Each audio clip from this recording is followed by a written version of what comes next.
ദേവപഞ്ചമി ഭാഗം 12. ഈ ലോകത്തിന് മുന്നിൽ പുലിക്കാട്ടിൽ വീട് ഇങ്ങനെ തല ഉയർത്തിപ്പിടിച്ച് നിൽക്കുന്നുണ്ടെങ്കിൽ അതിന് ഒരേയൊരു കാരണം എൻ്റെ ആര്യനാണ്. അവൻ ആ വീട്ടിലെ കാവലാളായി നിൽക്കുന്നത് കൊണ്ട് മാത്രമാണ് എല്ലാവർക്കും പുലിക്കാട്ടിൽ എന്ന് പറയുമ്പോൾ പേടിക്കുന്നത്, ഭയപ്പെടുന്നത്. അവിടെയുള്ള ഓരോ അംഗങ്ങളും തല ഉയർത്തിപ്പിടിച്ച് നിൽക്കുന്നത്. അത് വേറെ ആർക്കും അറിയില്ലെങ്കിലും ആ കിടക്കുന്ന മുത്തശ്ശിക്കും എനിക്കും അറിയാം. എന്നിലൂടെ താനും അത് അറിയാൻ പോവുകയാണ്. അപ്പോൾ കേൾക്കാം പുലിക്കാട്ടിലെ ആര്യവീർ എന്ന എൻ്റെ ആര്യനെക്കുറിച്ച്. അവൻ ചോദിച്ചതും അറിയാതെ തന്നെ ദേവപഞ്ചമി തല അനക്കി. അവൾക്കും അറിയണമെന്ന് ആഗ്രഹമുണ്ടായിരുന്നു. വരദ പറഞ്ഞു കേട്ട ആര്യവീറിനെക്കുറിച്ചും താൻ കണ്ട ആര്യവീറിനെക്കുറിച്ചും ഉള്ള യഥാർത്ഥ സത്യങ്ങൾ അവളും കേൾക്കാൻ കാതോർത്ത് നിന്നു. മനസ്സുകൊണ്ടും തയ്യാറാവുകയായിരുന്നു ആര്യവീറിനെക്കുറിച്ച് അറിയാൻ. പുലിക്കാട്ടിൽ വീട്ടിൽ ഭാഗ്യലക്ഷ്മി അമ്മ, അതാണ് ആ കിടക്കുന്നത്. അവരുടെ ഭർത്താവ് കേണൽ നാഗേന്ദ്രനാഥ്. അദ്ദേഹം മിലിറ്ററി ഓഫീസർ ആയിരുന്നു. അവിടെ നിന്നും പോകുന്നതിന് ശേഷം PK ഗ്രൂപ്പ് അദ്ദേഹം നോക്കി നടത്താൻ തുടങ്ങിയത്. അതുവരെ അതിൻ്റെ കാര്യങ്ങളെല്ലാം നോക്കി നടത്തിക്കൊണ്ടിരുന്നത് ഭാഗ്യലക്ഷ്മി അമ്മ എന്ന ആ മുത്തശ്ശിയായിരുന്നു. അവരെ സഹായിക്കാനായിട്ട് കൂടെ അവരുടെ മക്കളായ വീരേന്ദ്രനാഥ്, വിശ്വനാഥ്, ഗോപിനാഥ്, രാമനാഥ് എന്നീ 4 ആൺമക്കളായിരുന്നു ഉണ്ടായിരുന്നത്. പക്ഷേ അന്നൊന്നും PK ഗ്രൂപ്പിന് ഇത്രയും ഉയർച്ച വന്നിട്ടില്ല. ഉയർച്ച വന്നത് മുഴുവനും നാഗേന്ദ്രനാഥ് എന്ന മുത്തച്ഛൻ വന്നതിന് ശേഷമാണ്. അദ്ദേഹമായിരുന്നു പിന്നീട് അതെല്ലാം മുന്നോട്ട് കൊണ്ടുപോയത്. ഒരുപാട് പുതിയ പുതിയ ബിസിനസ്സുകൾ അവർ കൊണ്ടുവന്നതും. അദ്ദേഹത്തിൻ്റെ ഒരു കൂട്ടുകാരനുണ്ടായിരുന്നു, ഒരു ശിവറാം. അദ്ദേഹവും മുത്തച്ഛൻ്റെ ഒപ്പം തന്നെ മിലിറ്ററിയിൽ ഉണ്ടായിരുന്നതാണ്. അവിടെ നിന്നും പോന്നു കഴിഞ്ഞപ്പോൾ അദ്ദേഹവും മകൻ രാജേന്ദ്രൻ്റെ ഒപ്പം ബിസിനസ്സിലേക്ക് ഇറങ്ങി. അതിവിടുത്തെ മുത്തച്ഛൻ, അതായത് നാഗേന്ദ്രനാഥ്, ബിസിനസ്സുകളിൽ ഉയരങ്ങളിലേക്ക് പോകുന്നത് കണ്ടപ്പോഴുള്ള ചെറിയൊരു കുശുമ്പ്, അല്ലെങ്കിൽ വാശി, അങ്ങനെ എന്തൊക്കെയോ ആയിരുന്നു അദ്ദേഹവും ബിസിനസ്സിലേക്ക് ഇറങ്ങിയത്. എന്നാലും അവർ വലിയ കൂട്ടുകാരായിരുന്നു. ഇവിടുത്തെ മുത്തച്ഛനും ശിവറാമിനെ സഹായിച്ചുകൊണ്ടിരുന്നു. കൂട്ടുകാരനല്ലേ, തന്നെ പോലെ തന്നെ രാജ്യത്തിന് വേണ്ടി ഒരുപാട് കഷ്ടപ്പെട്ടതല്ലേ. ഇപ്പോൾ സ്വന്തമായിട്ട് ഒരു ബിസിനസ് അവൻ തുടങ്ങുന്നുണ്ടെങ്കിൽ അവനെ സഹായിക്കണം, അവന് തങ്ങളാൽ കഴിയുന്നത് പോലെ ചെയ്തു കൊടുക്കണം എന്ന് പറഞ്ഞായിരുന്നു സഹായങ്ങൾ തുടങ്ങിയത്. ആ സമയം ആര്യവീർ ബാബ്സൺ കോളേജ് USA-യിൽ MBA പഠിക്കുകയാണ് എന്നല്ല, പഠിത്തം കഴിഞ്ഞ് അവൻ പോരാൻ നിൽക്കുന്ന സമയത്താണ് പുലിക്കാട്ടിൽ ഗ്രൂപ്പിന് കുറച്ച് പ്രശ്നങ്ങൾ വന്നു തുടങ്ങിയത്. ആ സമയം ആര്യൻ്റെ മുത്തച്ഛൻ്റെ ഒപ്പം കൂട്ടുകാരനായ ശിവറാമിൻ്റെ മകൻ രാജേന്ദ്രൻ നായർ അയാളുടെ മകൻ ബ്രഹ്മദത്തനെ ബിസിനസ് എങ്ങനെ ചെയ്യാം എന്ന് നോക്കി പഠിക്കാനായിട്ട് ആക്കിയിട്ടുണ്ടായിരുന്നു. ആ സമയത്താണ് ആര്യൻ ഇങ്ങോട്ട് വരുന്നത്. കുറച്ച് നാള് ഞാൻ ബിസിനസ് ഒന്നും നോക്കില്ല, എനിക്കൊന്ന് ഫ്രീ ആയി നടക്കണം, ഇത്രയും വർഷം ഒറ്റയ്ക്ക് അവിടെ പോയി പഠിച്ചതല്ലേ എന്നെല്ലാം അവൻ ആദ്യമേ പറഞ്ഞിട്ടുണ്ടായിരുന്നു. മുത്തച്ഛൻ അവന് സമയവും അനുവദിച്ചു ബിസിനസ് എല്ലാം ഏറ്റെടുക്കാനായിട്ട്. അവൻ ഏറ്റവും ഇഷ്ടപ്പെട്ട ഹോബി ബോക്സിങ്ങും കാർ റേസിങ്ങുമാണ്. അതിൽ ഒത്തിരി സമയം സ്പെൻഡ് ചെയ്യുമായിരുന്നു. അത് അവിടെ ആയിരുന്നപ്പോഴും അങ്ങനെ തന്നെയായിരുന്നു, ഇവിടെ നാട്ടിൽ വന്നപ്പോഴും അങ്ങനെ തന്നെയായിരുന്നു. അങ്ങനെ അവൻ വന്ന് ഒരാഴ്ച കഴിഞ്ഞപ്പോഴാണ് ഒരു ദിവസം റേസിംഗ് കഴിഞ്ഞ് ഞങ്ങൾ 2 പേരും കൂടി പുലിക്കാട്ടിൽ വീട്ടിൽ കയറുമ്പോൾ മുത്തശ്ശൻ രാത്രി ഹാളിലെ സോഫയിൽ ഇരിക്കുന്നുണ്ടായിരുന്നു. സമയം നോക്കിയപ്പോൾ വെളുപ്പിന് 2 മണി കഴിഞ്ഞിരുന്നു. ഇത്രയും സമയം ഉറങ്ങാതിരിക്കാൻ എന്താണ് കാരണം എന്ന് ആലോചിച്ച് ഞങ്ങൾ 2 പേരും മുത്തശ്ശൻ്റെ അടുത്തേക്ക് ചെന്നു. അയ്യോ, ഞാൻ പ്രധാനപ്പെട്ട ഒരു കാര്യം പറയാൻ മറന്നു. എന്നെ ഒന്ന് പരിചയപ്പെടുത്തണമല്ലോ. ആദ്യം ഞാൻ സിദ്ധാർത്ഥ് മേനോൻ. ശരിക്കും പറഞ്ഞ ആര്യൻ്റെ വലം കൈന്നോ എല്ലാവരും മനസ്സാക്ഷി സൂക്ഷിപ്പുകാരൻ എന്നൊക്കെ പറയാറുണ്ട്. ചിലവർ എന്നെ മനസ്സാക്ഷി എന്നാണ് വിളിക്കുന്നത് പോലും. ആര്യൻ്റെ മനസ്സാക്ഷി. സത്യത്തിൽ ആ വിളി ഞാൻ ആസ്വദിക്കുന്നുണ്ട്. ഞാൻ ഇവിടുത്തെ മുത്തശ്ശിയില്ലേ, ഭാഗ്യലക്ഷ്മിയമ്മ, അവരുടെ അനിയത്തിയുടെ മോളുടെ മകനാണ്. എൻ്റെ അച്ഛനും അമ്മയും എല്ലാം പുറത്താണ്. ഞാൻ കൂടുതലും ആര്യൻ്റെ കൂടെ തന്നെയായിരുന്നു. പക്ഷേ പഠിക്കാൻ വന്നപ്പോൾ എനിക്കിഷ്ടം LLB ആയിരുന്നു. ഞാൻ അതിലേക്ക് തിരിഞ്ഞു. ആര്യന് വേറെ ഓപ്ഷൻ ഉണ്ടായിരുന്നില്ല. അവൻ എന്തായാലും ബിസിനസ് എല്ലാം ഏറ്റെടുക്കണമെന്നുള്ളത് മുത്തശ്ശൻ്റെയും മുത്തശ്ശിയുടെയും ആഗ്രഹമായിരുന്നു. പിന്നെ അവൻ പഠിക്കാൻ പോയത് അമേരിക്കയിലാണെന്ന് പറഞ്ഞില്ലേ, അവൻ പോയത് എൻ്റെ അച്ഛൻ്റെയും അമ്മയുടെ അടുത്തേക്കാണ്. അവർ 2 പേരും അവിടെ ഡോക്ടേഴ്സാണ്. അവരുടെ സ്വന്തം മകനായിട്ടാണ് അവൻ അവിടെ നിന്നത്. അപ്പോൾ ഞാൻ ഇവിടെ നിന്നു ഇവരുടെ മകനായിട്ട്. എന്നാലും ഞങ്ങളുടെ ഫ്രണ്ട്ഷിപ്പ് ഞങ്ങൾ കണ്ടിന്യൂ ചെയ്തു പോന്നു. എപ്പോഴും വിളിക്കും, സമയം കിട്ടുമ്പോഴെല്ലാം. ഇവിടുത്തെ വിശേഷങ്ങൾ മുഴുവനും വള്ളി പുള്ളി തെറ്റാതെ ഞാൻ വിളിച്ചു പറയുമായിരുന്നു. അതുപോലെ തന്നെ അവനും അവിടുത്തെ എല്ലാ കാര്യങ്ങളും എന്നെ അറിയിക്കും. അവൻ തിരിച്ചെത്തുന്നത് വരെ എനിക്ക് ഭയങ്കര സങ്കടമായിരുന്നു. എങ്ങനെയാണ് അത്രയും നാൾ ഞാൻ പിടിച്ചു വെച്ചതെന്ന് എനിക്കും ദൈവത്തിന് മാത്രം അറിയാം. അങ്ങനെയാണ് തിരിച്ചവൻ നാട്ടിലെത്തിയപ്പോഴും പിന്നെ അവൻ്റെ കൂടെ തന്നെയായി ഞാൻ. അങ്ങനെയാണ് ആ റേസിംഗ് കഴിഞ്ഞ് ഞങ്ങൾ വീട്ടിലെത്തുമ്പോൾ മുത്തശ്ശനെ കാണുന്നത്. ശരിക്കും തളർന്നിരിക്കുകയായിരുന്നു ആള്. അങ്ങനെ ഒരു അവസ്ഥയിൽ ഞങ്ങൾ മുത്തശ്ശനെ കണ്ടിട്ടില്ല. കാര്യം ചോദിച്ചപ്പോഴാണ് ബിസിനസ്സിൽ എന്തൊക്കെയോ പ്രശ്നങ്ങൾ മുത്തശ്ശന് ഒറ്റയ്ക്ക് തരണം ചെയ്യാൻ പറ്റുന്നില്ല. എന്നാൽ ആര്യനോട് പറയാൻ പറ്റുന്നില്ല ബിസിനസ് എല്ലാം ഏറ്റെടുക്കാൻ. അത്രയും ഒരു അവസ്ഥയിലാണ് നിൽക്കുന്നത്.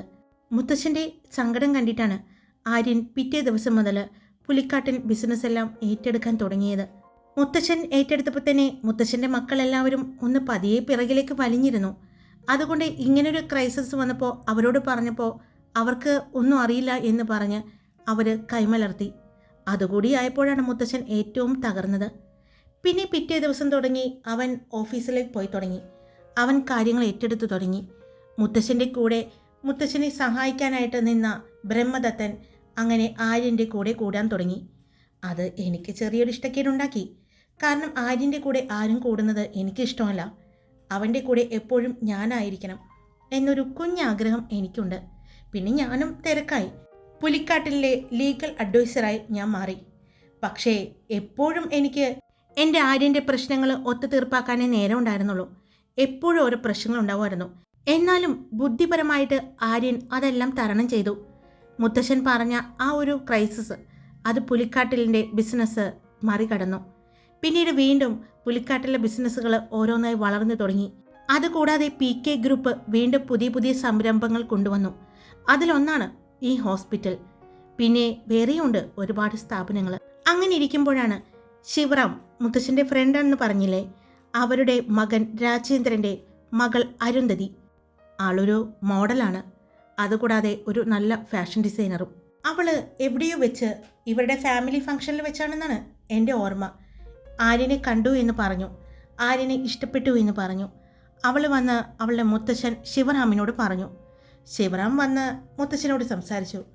മുത്തശ്ശൻ നോക്കിയപ്പോൾ അരുന്ധതി ഓക്കെയാണ്. കാരണം കാണാൻ അതിസുന്ദരിയായ പെൺകുട്ടി, മോഡലാണ്, നല്ലൊരു ഫാഷൻ ഡിസൈനറാണ്. എല്ലാം കൊണ്ടും ആര്യന് ചേരും. അങ്ങനെയാണ് ആര്യന് അവളുടെ വിവാഹാലോചന വെക്കുന്നത്. പിന്നെ അതുമാത്രമല്ല, ഈ രാജേന്ദ്രൻ നായർ എന്നത് നമ്മുടെ ആര്യൻ്റെ അച്ഛൻ്റെ കൂട്ടുകാരൻ കൂടിയാണ്. ആ വഴിക്കും ആര്യന് ഭയങ്കര പ്രഷറായിരുന്നു. ആര്യനെ ശരിക്കും പറഞ്ഞാൽ ഒരു സമ്മർദ്ദത്തിലാക്കിയെന്ന് വേണമെങ്കിൽ പറയാം. അങ്ങനെയാണ് അരുന്ധതിയുമായിട്ടുള്ള വിവാഹം നടന്നത്. അന്ന് ആര്യൻ 3 വർഷം അടുപ്പിച്ച് ബിസിനസ് രംഗത്ത് ഏറ്റവും നല്ല ബിസിനസ്മാനുള്ള അവാർഡ് വാങ്ങിയിരിക്കുന്ന സമയമാണ്. അതുകൊണ്ട് തന്നെ അത്യാവശ്യം ഫാൻസും മറ്റും അവനുള്ള സമയം.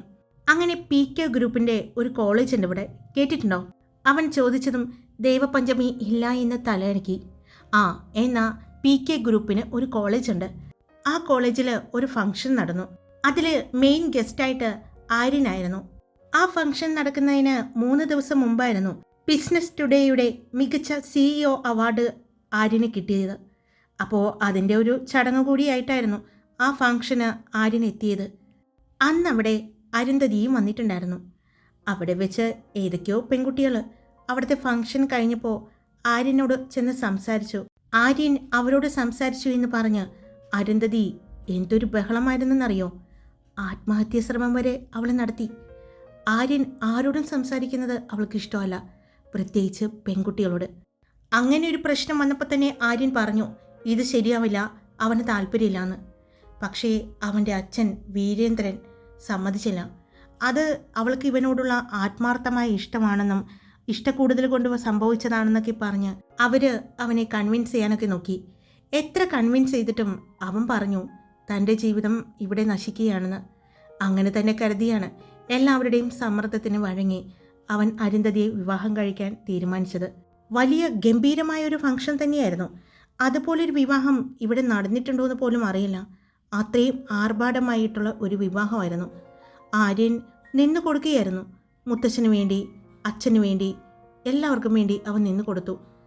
പക്ഷേ അവിടെ തുടങ്ങി എൻ്റെ ആര്യൻ്റെ നാശം, പ്രശ്നങ്ങൾ. അവൻ ഒരു ദിവസം പോലും സമാധാനമായിട്ട് ഇരുന്നിട്ടുണ്ടാവില്ല. ആ പെൺകുട്ടി അവൻ്റെ ലൈഫിലേക്ക് വന്ന് കയറി പിറ്റേ ദിവസം തുടങ്ങി ബിസിനസ്സിൽ ഓരോ പ്രശ്നങ്ങൾ വരാൻ തുടങ്ങി. എത്ര ആലോചിച്ചിട്ടും അങ്ങനെ ഒരു പ്രശ്നം വരേണ്ട കാര്യമില്ല. ഞാനും ആര്യനും ഉറക്കമൊഴിച്ച് 4-5 ദിവസങ്ങളിൽ ഓഫീസിൽ തന്നെ കഴിച്ചുകൂട്ടി പ്രശ്നങ്ങൾക്ക് പരിഹാരം കണ്ടെത്താൻ ശ്രമിച്ചുകൊണ്ടിരുന്നു. അങ്ങനെ കുറേ ദിവസങ്ങൾ നീണ്ടുപോയി, മാസങ്ങൾ നീണ്ടുപോയി. അഡ്ജസ്റ്റ്മെൻറ്റിലൂടെ പോയിക്കൊണ്ടിരുന്നു ആര്യൻ്റെ ജീവിതം. ആദ്യമൊക്കെ അവൾ പ്രശ്നങ്ങളുണ്ടാക്കി. ആര്യം വീട്ടിലേക്ക് വരുന്നില്ല എന്നൊക്കെ പറഞ്ഞ് അവൻ അതൊന്നും കാര്യമാക്കാതെ അവൻ ജോലിയിൽ തന്നെ മുഴുകി. അവൻ എങ്ങനെയെങ്കിലും ഇപ്പോൾ പോകുന്ന ഈ പ്രതിസന്ധിയിൽ നിന്ന് കരകയറണം എന്ന് മാത്രമേ ഉണ്ടായിരുന്നുള്ളൂ. അവൻ്റെ വീട്ടുകാരടക്കം എല്ലാവരും അവനെ കുറ്റപ്പെടുത്തി തുടങ്ങി. അവൻ കാരണമാണ് ബിസിനസ് തകർച്ചയിലേക്ക് പോകുന്നത് എന്നെല്ലാം പറഞ്ഞ്. എന്നാൽ മുത്തശ്ശനും മുത്തശ്ശിക്കൊക്കെ അറിയായിരുന്നു എന്ത് ഘട്ടത്തിലാണ്, ഏത് പ്രതിസന്ധി ഘട്ടത്തിലാണ് അവൻ ബിസിനസ് ഏറ്റെടുത്തത് എന്ന്. ഓരോ ദിവസം ചെല്ലുന്തോറും പ്രശ്നങ്ങൾ കൂടിക്കൂടി വരുന്നു. അപ്പോഴാണ് ഞങ്ങൾക്ക് രണ്ടുപേർക്കും സംശയം തോന്നി തുടങ്ങി, ഇതിനിടയിൽ ആരോ കളിക്കുന്നുണ്ടെന്ന്. പിന്നെ അത് കണ്ടെത്താൻ വേണ്ടിയായിരുന്നു ഞങ്ങളുടെ ശ്രമം. അപ്പോഴും വീട്ടിൽ നിന്നുള്ള പ്രഷർ ഒരുപാടായിരുന്നു കേട്ടോ അവന്, അത് പ്രത്യേകിച്ച് അരുന്ധതിയുടെ. അങ്ങനെ അരുന്ധതി വീട്ടിൽ നിന്ന് പിണങ്ങി പോവുകയൊക്കെ ചെയ്തു. പിന്നെ അത് തിരിച്ചു കൊണ്ടുവന്നത് മുത്തച്ഛനും മുത്തശ്ശിയും ആര്യൻ്റെ അച്ഛനും അമ്മയൊക്കെ കൂടിയായിരുന്നു. അതിനുശേഷം 2-3 ദിവസം അവരെ ഞങ്ങളൊരു യാത്രയ്ക്ക് പറഞ്ഞു വിട്ടു. ആ യാത്രയ്ക്ക് പോകുമ്പോഴും ആര്യൻ കമ്പനിക്കാര്യങ്ങൾ ശ്രദ്ധിക്കുന്നുണ്ടായിരുന്നു. ആ യാത്രയിലാണ് കുറച്ചെങ്കിലും ആര്യൻ അരുന്ധതിയുമായിട്ട് ഒന്ന് അടുത്തത്. അത് കഴിഞ്ഞ് തിരിച്ചെത്തിയപ്പോഴേക്കും ഞങ്ങൾ യഥാർത്ഥ കുറ്റക്കാരെ കണ്ടെത്തിയിരുന്നു, ഞങ്ങളുടെ ഈ പ്രശ്നങ്ങൾക്കെല്ലാം കാരണമായവരെ. അത് പക്ഷേ കണ്ടെത്തി വന്നപ്പോഴേക്കും അത് ഞങ്ങളെ സന്തോഷിപ്പിക്കുന്നതായിരുന്നില്ല. ആ കണ്ടെത്തൽ ഞങ്ങളെ ഒരുപാട് തകർത്ത് കളയുന്നതായിരുന്നു ആ കണ്ടെത്തലുകൾ. കാരണം ഞങ്ങളുടെ കൂടെ നിന്ന ബ്രഹ്മദത്തൻ, അരുന്ധതിയുടെ സഹോദരൻ, പിന്നെ മുത്തച്ഛൻ്റെ കൂട്ടുകാരൻ ശിവറാം, പിന്നെ ആര്യൻ്റെ അച്ഛൻ വീരേന്ദ്രൻ്റെ കൂട്ടുകാരൻ രാജേന്ദ്രൻ നായർ, അതായത് ശിവറാം ഫാമിലിയിലെ അച്ഛനും മക്കളും എല്ലാം കൂടി ഒരുമിച്ചാണ് പുലിക്കാട്ടിൽ ഫാമിലിയെ തകർക്കാനായി നോക്കിയത്. എല്ലാവരെയും അവൻ തന്നെ മുന്നിൽ കൊണ്ടുവന്നു. എല്ലാം അറിഞ്ഞപ്പോഴാണ് മുത്തച്ഛൻ തളർന്നു വീഴുന്നതും മരണപ്പെടുന്നതും. താൻ കൂടെ കൊണ്ടു നടന്ന, തോളിൽ കൈയിട്ട് കൊണ്ടു നടന്ന തൻ്റെ കൂട്ടുകാരൻ തന്നെയാണ് തങ്ങളെ ചതിച്ചതെന്ന് ഓർത്തപ്പോഴായിരുന്നു മുത്തച്ഛന് സങ്കടം. പക്ഷേ അരുന്ധതി അപ്പോഴും ഞങ്ങളുടെ വീട്ടിലുള്ളത് കൊണ്ട് ഒന്നും ചെയ്യാൻ പറ്റുന്നില്ല. ഇതിൻ്റെ പേരിൽ അവളെ ഉപേക്ഷിക്കാൻ പറയാൻ ആർക്കും പറ്റുന്നില്ല. പക്ഷേ അതൊന്നും വേണ്ടി വന്നില്ല. തൻ്റെ അച്ഛനെയും സഹോദരനെയും ആര്യൻ എല്ലാവരുടെയും മുന്നിൽ കൊണ്ടുവന്ന് നിർത്തി കുറ്റക്കാരനാണെന്ന് തെളിയിച്ചപ്പോൾ തന്നെ അവൾ ആര്യനുമായിട്ടുള്ള ബന്ധം വേണ്ട എന്ന് പറഞ്ഞു. പക്ഷേ അവിടെയും ആര്യനെ ദൈവം ചതിച്ചു. 2 മാസം കഴിഞ്ഞപ്പോഴാണ് അവൾ പ്രഗ്നൻ്റ് ആണെന്ന് അറിയുന്നത്. അപ്പോഴും ബ്രഹ്മദത്തനും രാജേന്ദ്രനും ശിവറാമും എല്ലാം പുലിക്കാട്ടിൽ ഫാമിലിക്കെതിരെ പല കളികളും കളിക്കുന്നുണ്ടായിരുന്നു. എന്നാൽ അവളിൽ തൻ്റെ കുഞ്ഞ് വളരുന്നുണ്ടെന്ന് അറിഞ്ഞപ്പോൾ ആര്യൻ ഒറ്റ കാര്യം മാത്രമേ പറഞ്ഞുള്ളൂ, അരുന്ധതിയെ സ്വീകരിക്കാം, പക്ഷേ അവളുടെ വീട്ടുകാരുമായിട്ട് യാതൊരു ബന്ധം ഉണ്ടാവില്ല എന്ന്. അവൾ വരില്ല എന്ന് തന്നെ പറഞ്ഞു. അവൾക്ക് ഈ കുഞ്ഞിനെ വേണ്ടാന്ന് പറഞ്ഞു. അവിടെയാണ് എൻ്റെ ആര്യൻ ഒന്ന് തകർന്നത് ഞാൻ കാണുന്നത്. പക്ഷേ ദൈവത്തിൻ്റെ അനുഗ്രഹം കൊണ്ടോ എൻ്റെ ആര്യൻ്റെ പ്രാർത്ഥന കൊണ്ടോ അവൾക്ക് ആ കുഞ്ഞിനെ ഒന്നും ചെയ്യാൻ സാധിച്ചില്ല. അപ്പോൾ അവൾ പറഞ്ഞു, ആ കുഞ്ഞിനെ പ്രസവിക്കും, പക്ഷേ ആര്യന് തരില്ല, ഏതെങ്കിലും അനാഥാലയത്തിൽ കൊണ്ടുപോയി ഉപേക്ഷിക്കുമെന്ന് പറഞ്ഞു. അങ്ങനെയാണ് ആര്യൻ നിയമപ്രകാരം പോയത്. കോടതിയിൽ പോയി ആ കുഞ്ഞിനെ ആര്യന് കിട്ടാനുള്ള കാര്യങ്ങൾ അവൻ ആ കുഞ്ഞ് ജനിക്കുന്നതിന് മുന്നേ തന്നെ ചെയ്തു. പിന്നെ ഞങ്ങളെല്ലാവരും കാത്തിരിക്കുകയായിരുന്നു ഞങ്ങൾ ആര്യൻ്റെ കുഞ്ഞിന് വേണ്ടി. അങ്ങനെ അവൾ പ്രസവിച്ചു. അല്ല, ഓപ്പറേഷൻ ചെയ്തെടുത്തു. പ്രസവിക്കാൻ അവൾക്ക് പറ്റില്ല എന്ന് പറഞ്ഞു, വേദന അനുഭവിക്കാൻ പറ്റില്ല എന്ന്. അങ്ങനെ ആ കുഞ്ഞിനെ അന്ന് ആ ഡോക്ടർ കൊണ്ടുവന്ന് കൊടുത്തതാണ് എൻ്റെ ആര്യൻ്റെ കയ്യിൽ. അന്ന് മുതൽ ആ കുഞ്ഞ് എൻ്റെ ആര്യൻ്റെ കയ്യിൽ തന്നെയാണ്. ഡോക്ടർമാരും നേഴ്സുമാരും എല്ലാവരും പറഞ്ഞു, കുറച്ച് പാലെങ്കിലും ആ കുഞ്ഞിന് വിശപ്പടക്കാൻ കൊടുക്കാൻ. അവൾ കൊടുക്കില്ല എന്ന് പറഞ്ഞു. അവൻ ഒരുപാട് പറഞ്ഞു നോക്കി. അതിനുവേണ്ടി ഒരുപാട് നിബന്ധനകൾ വെച്ചു അവന് മുന്നിൽ. എല്ലാം ചെയ്യാമെന്ന് പറഞ്ഞു. പക്ഷേ ഏറ്റവും അവസാനം അവർ ചോദിച്ചത് പുലിക്കാട്ടിൽ തറവാടായിരുന്നു. അത് ചോദിച്ചപ്പോൾ ആര്യം പറഞ്ഞു, പറ്റില്ല, എൻ്റെ കുഞ്ഞിനെ ഞാൻ നോക്കിക്കൊള്ളാമെന്ന്. അങ്ങനെയാണ് എൻ്റെ ആര്യൻ പിന്നീട് അങ്ങോട്ട് ആ കുഞ്ഞിൻ്റെ അച്ഛനും അമ്മയും എല്ലാമായി മാറിയത്. ഫോർമുല മിൽക്കെല്ലാം കൊടുത്തിട്ടും കുഞ്ഞിൻ്റെ വിശപ്പ് മാറാതെ കരയുമ്പോഴെല്ലാം അവൻ പറയും, എത്ര രൂപ വേണമെങ്കിലും കൊടുക്കാം, എൻ്റെ കുഞ്ഞിന് മുലപ്പാൽ കൊടുക്കാൻ ഒരമ്മയെ കിട്ടുമെന്ന്. അന്വേഷിച്ചിട്ടുണ്ട്. പക്ഷേ പിന്നെ അവൻ തന്നെ പറഞ്ഞു, വേണ്ട, അതിൻ്റെ രുചി അവൾ അറിയേണ്ടാന്ന്. ഒരു പ്രാവശ്യം അറിഞ്ഞാൽ വീണ്ടും വീണ്ടും അവൾ അതിന് വാശി പിടിച്ച നമ്മൾ എന്തു ചെയ്യുമെന്നാണ് അവൻ ചോദിച്ചത്. അത് കേട്ടപ്പോൾ എനിക്കും തോന്നി വേണ്ടാന്ന്. അല്ലെങ്കിൽ ഞങ്ങളുടെ കുഞ്ഞിന് മുലപ്പാൽ കൊടുക്കാൻ ലക്ഷങ്ങളല്ല കോടികൾ വരെ മുടക്കാൻ ഞങ്ങൾ തയ്യാറായിരുന്നു. പിന്നെ അവൻ തന്നെ പറഞ്ഞു വേണ്ടാന്ന്. അങ്ങനൊരു ഭാഗ്യം ഞങ്ങളുടെ കുഞ്ഞിന് ഇല്ലാന്ന്. പിന്നീട് അങ്ങോട്ടുള്ള അവൻ്റെ ജീവിതം മുഴുവനും ഈ കുഞ്ഞിന് വേണ്ടിയായിരുന്നു. അപ്പോഴും ബിസിനസ്സിൽ അവനെ തകർക്കാനായിട്ട് ബ്രഹ്മദത്തനും രാജേന്ദ്രൻ നായരുടെ ഒപ്പം തന്നെ അരുന്ധതിയും കൂടി ഇറങ്ങിയിരുന്നു.